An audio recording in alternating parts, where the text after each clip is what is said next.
All right, chemistry, let's take a look at number 12.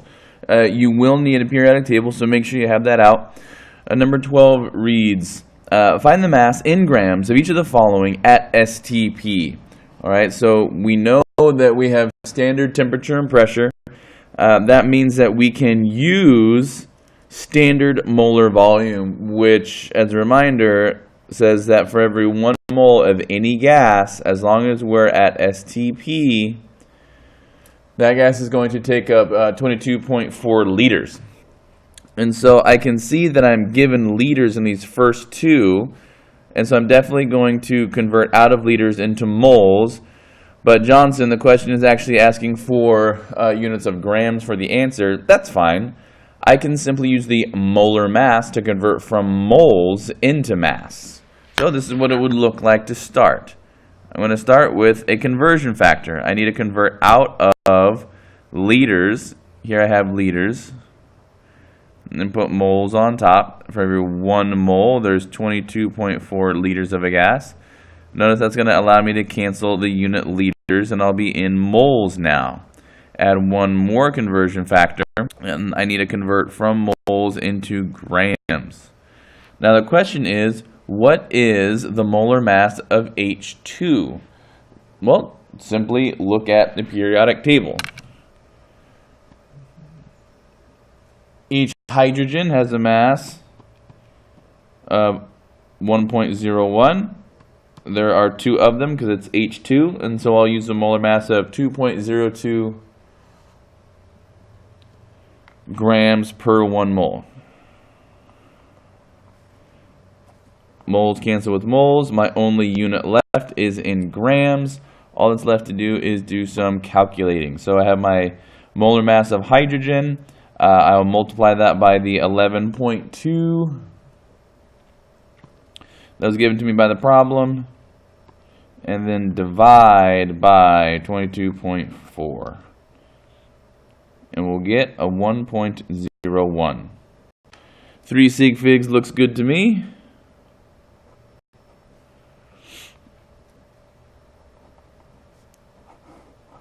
Box out the answer.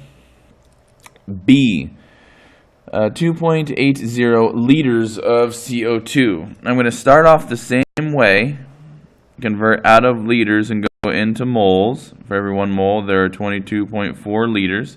That way, liters will cancel.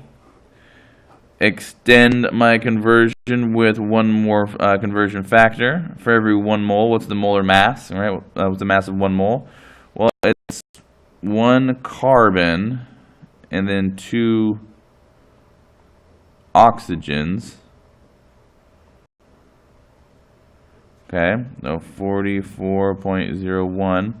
Now, if you're really confused about where I'm getting these numbers right here, it's on your periodic table. Okay, go look at your periodic table. You'll find that the mass of 1 carbon is 12.01.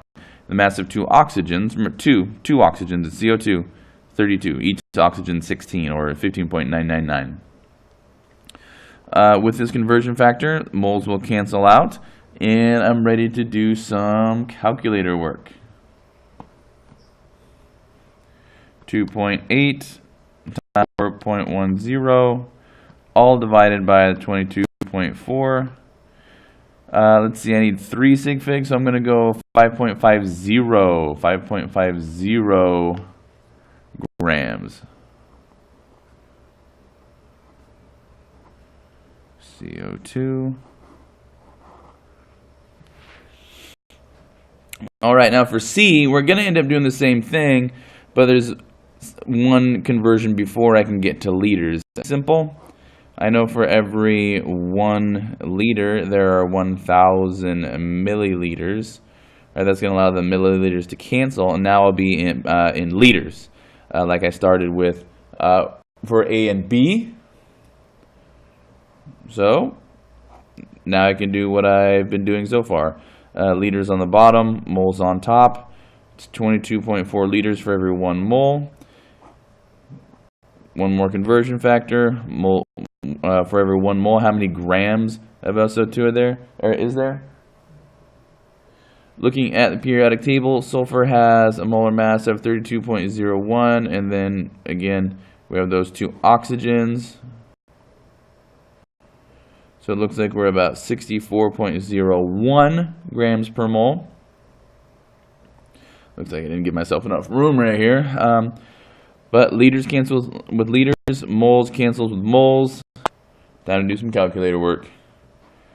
Let's see, so 15.0 times 1. Don't really need to put the times 1 in there, it's not going to change the value. But times 64.01, and then divide by the 22.4, and divide by that 1,000. Alright, so we need, still doing 3 sig figs, so I'm going to have this 6 turn that 8 into a 9. So I'm going to go, we can write it on this side just because of room's sake, 0.0429 grams of SO2. And if you really wanted to report this in scientific notation, you totally could.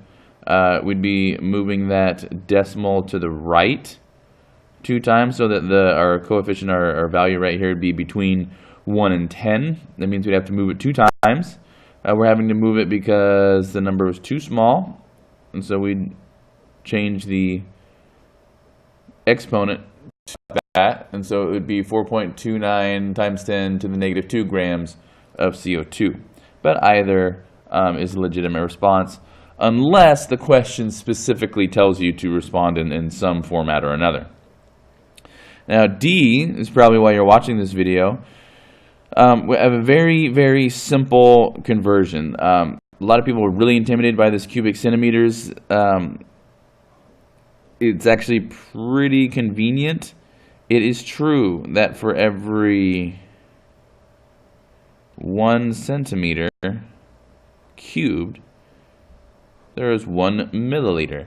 They're actually the exact same volume. They're the exact same volume. So I can set up my conversion factor to get out of centimeters and go into centimeters cubed and go right into milliliters very, very easily. So now I'm in milliliters. I can use the same conversion factor I did on C to go from milliliters to liters, and then use molar volume to get out of liters and into moles. And lastly, use the molar mass to go into grams. So centimeters cubed cancels with centimeters cubed, milliliters cancels with milliliters, liters cancels with liters, cancels with moles, and I have a mass for an answer. All right, but what numbers do I plug in? For every 1 liter, there are 1,000 milliliters. For every 1 mole of a gas at STP, there's 22.4 liters. Then for every 1 mole of F2, let's see what's the molar mass of that.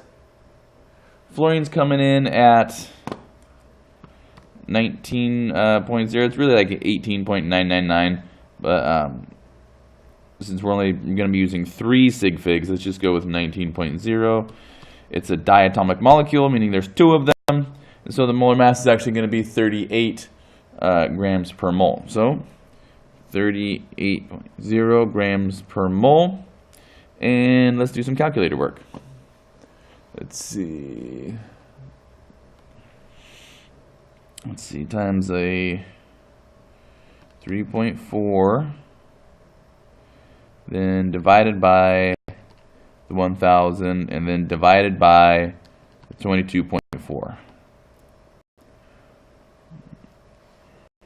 Alright, so my calculator is actually giving me a value in scientific notation. The calculators that you have probably won't, right? And so try to think this through. This has a small exponent, -3 to the -3. So what that means is this number must have been too small. So 1, 2, 3 came out of the calculator for you guys would be something like this, and then 5, 7, and then I go as another 7. So you can report that. That's totally legit. Or you can write down what my calculator says right here. Still need to consider the correct number sig figs, but 0.00577 or 5.77 times 10 to the negative 3 grams. Either of those are completely legit responses. Just make sure that the question isn't asked specific.